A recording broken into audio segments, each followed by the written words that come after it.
नमस्कार दोस्तों। जैसा कि हमने पिछले वीडियो में बात की थी इजराइल और फ़िलिस्तीन के संघर्ष के बारे में, थोड़े बहुत उसके हिस्टोरिकल बैकग्राउंड को जाना था और इजराइल की स्थापना कैसे हुई, बाद में क्या-क्या परिस्थितियाँ इजराइल के बीच में हुई और फिर फ़िलिस्तीन के संघर्ष क्यों हैं, ये सब बातें हम पिछले वीडियो में इस पे बात कर चुके हैं। अभी हम बात करने जा रहे हैं भारत और इजराइल के उतार और चढ़ाव भरे जो संबंध रहे हैं, वो कैसे रहे, क्यों रहे ऐसे। तो जैसा कि हम जानते हैं कि इजराइल की स्थापना होती 1948 में और इसी टाइम में भारत ने इजराइल को मान्यता भी दे दी 1948 में ही। लेकिन तत्कालीन समय में भारत की, चूंकि भारत भी तुरंत ही आज़ाद हुआ था, तो भारत की जो पॉलिसीज थी, तत्कालीन जो वैल्यू सिस्टम थे, उसके साथ में चल रहे थे। तो जो जवाहरलाल नेहरू और महात्मा गांधी का बड़ा प्रभाव था उस टाइम में, और उन्होंने कहा कि फिलिस्तीन का वो समर्थन करते थे, ग्रेटर फिलिस्तीन बनाने की बात कर रहे थे। उन्होंने कहा कि धर्म के आधार पर भी किसी राज्य का निर्माण नहीं होना चाहिए, किसी भी राष्ट्र का निर्माण में जो नैतिक और राजनीतिक आधार है वो धर्म के आधार पर नहीं होने चाहिए। हालांकि उनको यहूदियों के प्रति सहानुभूति थी, उनके जो उत्पीड़न हुए पूरी दुनिया में उसके प्रति सहानुभूति थी, लेकिन उनको मानना यह था कि केवल धर्म किसी भी देश के बनने का आधार नहीं हो सकता। अच्छा, इसलिए भी ये किया जा रहा था क्योंकि उसी के जस्ट पहले भारत पाकिस्तान से अलग हुआ था, पाकिस्तान भारत से अलग हुआ था सिर्फ धर्म के नाम पर। तो यदि उस टाइम में भारत उसका समर्थन कर रहा होता यहूदियों का, तो शायद पाकिस्तान को दुनिया के सामने कह रहा होता कि हमारा काम सही था। एक कारण यह था कि हम फिलिस्तीन का समर्थन कर रहे थे उस टाइम में। नेहरू चाहते थे कि फिलिस्तीन राज्य में ही इजराइल एक स्वायत्त प्रदेश बनकर रहे यहूदियों के लिए, जैसा कि हमको पता हुआ कनाडा का क्यूबेक जो प्रोविंस है उस तरीके का। तो कनाडा के क्यूबेक प्रोविंस के आधार पर ही तत्कालीन जो हमारी लीडरशिप थी वो चाहती थी कि इजराइल भी ग्रेटर फिलिस्तीन के अंतर्गत एक राज्य बनकर रहे। दूसरा कारण यह था फिलिस्तीन की का समर्थन का कि एक तो हम नए नए देश बन रहे थे और हम ये चाहते नहीं थे कि हमको इस्लाम विरोधी घोषित कर दिया जाए, इसलिए अरब देश, अब दूसरा यूएनओ में हमारे कई सारे मुद्दे चल रहे थे, तो हमको अरब देशों की सहमति चाहिए थी और वहां पर कई सारे हमारे दोस्त भी थे। और लेकिन हालांकि ये था कि वो पाकिस्तान का भी समर्थन कर रहे थे क्योंकि पाकिस्तान धर्म के आधार पर बना हुआ देश था, तो अरब देश तो पाकिस्तान समर्थन कर रहे थे, लेकिन भारत चाहता था कि भारत की छवि इस्लाम विरोधी ना हो, इसलिए भारत ने फिलिस्तीन का उस समय में समर्थन किया।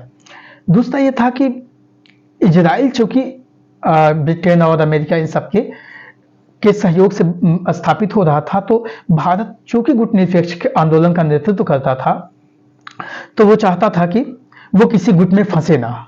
और तीसरा कि भारत का मानना यह था कि कोई भी इस तरीके के जो मुद्दे हैं, जो राष्ट्र संबंधित मुद्दे हैं, हर राष्ट्र अपने आप में संप्रभु है, तो उनकी आंतरिक मामलों में हस्तक्षेप न किया जाए, उसके लिए यूनाइटेड नेशन जैसे संस्थान है वो काम करें। तो भारत का कुछ ये तरीका था कि शुरुआती दौर में जो भारत की अप्रोच थी 90s के पहले तक की, उसमें यही मानना था कि इन आधारों पे भारत फिलिस्तीन का समर्थन कर रहा था।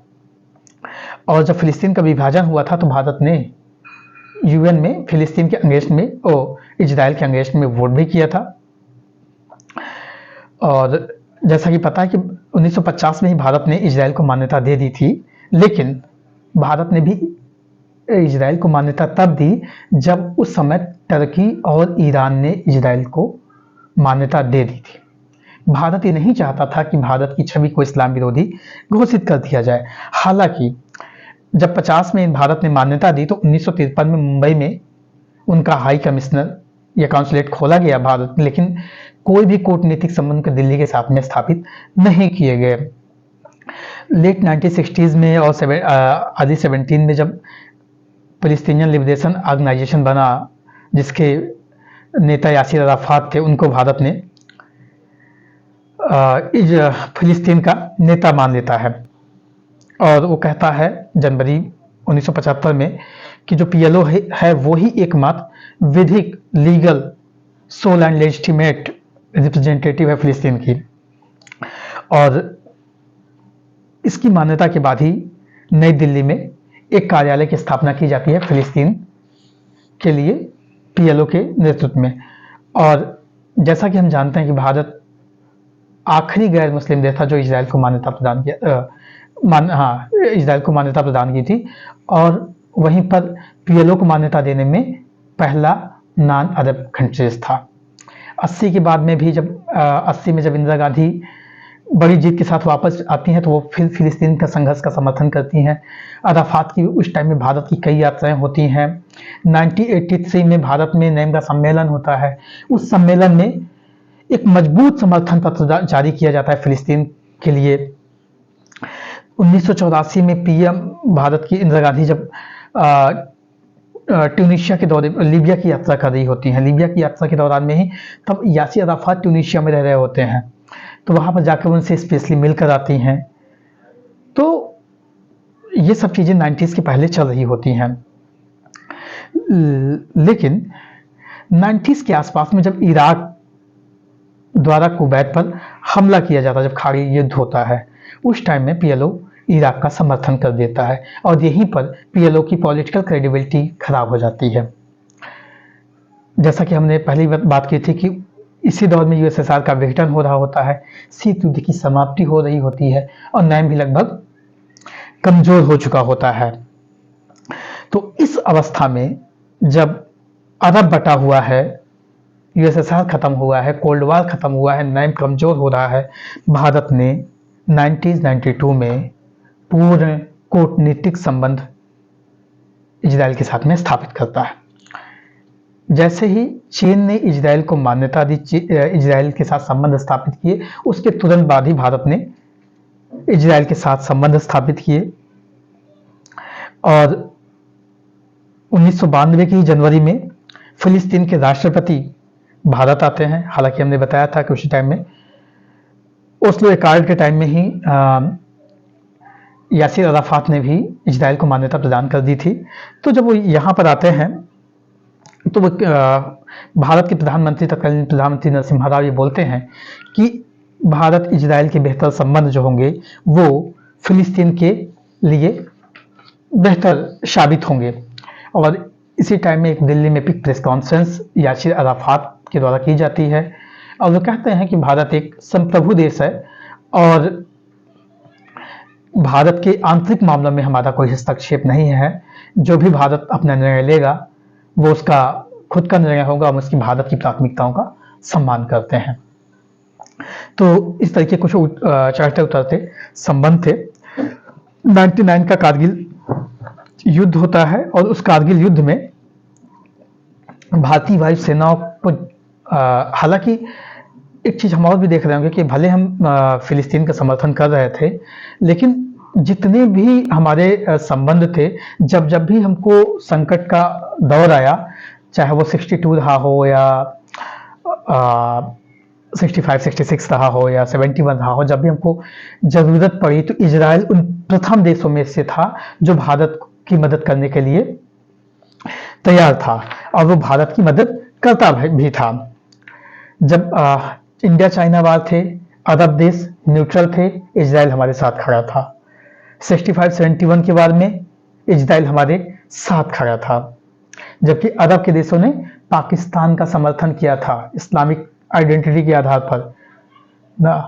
तो ये चीजें रही हैं। फिर जब 99 का कारगिल युद्ध होता है, उस समय भी जब भारत की वायुसेना को जरूरत पड़ती है प्रिसाइज बम की, टारगेटेड प्रिसाइज बम की, तो इजराइल ने बिना समय गंवाए भारत की मदद करती है, जो कि कारगिल युद्ध में बड़ा निर्णायक साबित होता है। उसके बाद 2000 के आसपास में भारत की पहली उच्च स्तरीय यात्रा होती है, जब भारत के विदेश मंत्री जसवंत सिंह इजराइल की यात्रा पर जाते हैं। इसको माना जाता है कि भारत की प्रथम द्विपक्षीय राजनयिक यात्रा थी इजराइल के साथ में। और उसी के जस्ट बाद तत्कालीन गृह मंत्री एल के आडवाणी भी इजराइल की यात्रा करते हैं। उसके बाद से लगातार भारत और इजराइल के संबंध बेहतर होने शुरू होते हैं और लगातार कई उच्च स्तरीय यात्राएं शुरू होती हैं। लेकिन जब से एनडीए सरकार आई है, उसके बाद से इसमें लगातार बेहतर संबंध बने हैं। भारत के प्रधानमंत्री नरेंद्र मोदी ने भी 2017 में इजराइल की यात्रा की थी, जो कि प्रथम प्रधानमंत्री की यात्रा थी इजराइल में भारत के। इसके पहले भारत के किसी भी प्रधानमंत्री ने इजराइल की यात्रा नहीं की थी। हालांकि भारत सरकार इस बात को लेकर बड़ी सावधान थी कि इससे कहीं मैसेजिंग न चली जाए कि भारत इस्लाम विरोधी है। और उसके पहले ही 2014 से लेकर के 17 तक भारत के प्रधानमंत्री ने दुनिया के कई इस्लामिक राष्ट्रों में अपनी यात्राएं की थी, जिसमें सऊदी अरेबिया था, ईरान, कतर, यूएई, इन सब में वो गए थे। उसके बाद 2017 में प्रधानमंत्री इजराइल की यात्रा करते हैं। हालांकि 2018 में फिर से प्रधानमंत्री फिलिस्तीन की यात्रा पे जाते हैं, लेकिन उस टाइम वो इजराइल की यात्रा नहीं करते हैं। तो कुल मिलाकर के संतुलन बनाने की कोशिश की जाती है। विदेश नीति हित आधारित होती है, कोई अस्थायी दोस्त और कोई दुश्मन तो होता नहीं है। पिछले एक दशक में भारत की इजराइल के साथ में कई सारी बड़ी डीलें हुई हैं ना। हमने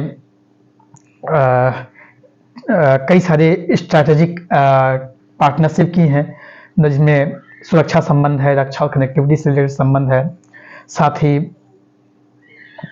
पश्चिमी एशिया के अन्य जो इजराइल विरोधी देश थे, उनके साथ में भी इजराइल के संबंध चूंकि बेहतर हुए हैं, उसका भी प्रयास हम भी कर रहे हैं कि उनकी हो। और भारत बेसिकली अपनी आवश्यकताओं के आधार पर आज पश्चिम एशिया के सभी देशों के साथ में प्रगाढ़ता प्रदान कर रहा है, अपने संबंधों को बेहतर बना रहा है। भारत के 90 लाख से ज़्यादा लोग पश्चिम एशिया में रहते हैं।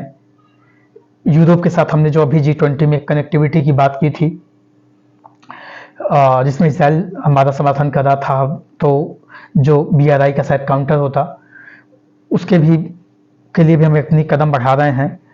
और इन सब चीज़ों को ध्यान में देखते हुए भारत और इजराइल के संबंध काफ़ी महत्वपूर्ण हैं। हम चाहते हैं कि इजराइल भी एक सेमी एरिड कंट्रीज़ है, इंडिया भी है, और उनकी जो water technology, irrigation technology Bharat के एग्रीकल्चर सेक्टर्स में बहुत ही निर्णायक भूमिका अदा कर सकती हैं। तो इन सब चीज़ों को देखते हुए भारत इजराइल संबंध आज की ज़रूरत है।